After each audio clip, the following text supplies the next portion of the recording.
Hi hello friends, எல்லாருக்கும் வணக்கம். ராகி சேமியா தான் செய்ய போகிறேன். கடுகு வெங்காயம் போட்டு தாளிச்சிட்டு பச்சை மிளகா போட்டு நல்லா வதக்கிட்டு ஒரு பாக்கெட் சேமியாவுக்கு 3/4 டம்ளர் தண்ணி தான், 400 கிராம் தண்ணி தான் ஊற்றணும். அந்த டம்ளர் 400 கிராம் தண்ணி தான் பிடிக்கும்.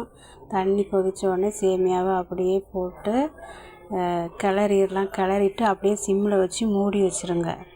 அடுப்பு ஆஃப் பண்ணாமல் சிம்மில் வச்சு மூடி வச்சுருங்க. சிலவங்க இட்லி சட்டியில் வச்சு வேக வச்சு அப்புறம் தாளிப்பாங்க. இப்படி வச்சு மூடி வச்சுட்டு மறுபடி பிரியாணிக்கு தம் எடுக்கிற மாதிரி இதுக்கும் அப்படியே சேமியாவெல்லாம் மாற்றி மாற்றி போடணும். அப்படின்னா தான் மேலே உள்ள சேமியாலாம் நல்லா வேகும். இப்படி மாற்றி மாற்றி போட்டுட்டு அடுப்பு அணைச்சிட்டு அப்படியே கப்புன்னு மூடி வச்சுருங்க. அது அந்த சூட்டில் மேலே உள்ள சேமியாலாம் நல்லா வெந்துடும், நல்லா உதிரியாக வரும். தண்ணி எல்லாம் கம்ப்ளீட்டாக உறிஞ்சினதுக்கப்புறம் தான் மாற்றி போடணும். அதுக்கு முன்னாடி மாற்றி போடாதீங்க. அப்படியே மூடி வச்சுருங்க. 5 நிமிஷம் கழித்து ஓப்பன் பண்ணிங்கன்னா அங்கே பாருங்கள், உதிரியான சேமியா. அது ஆறினோடனே நல்ல உதிரியாக வந்துடும்.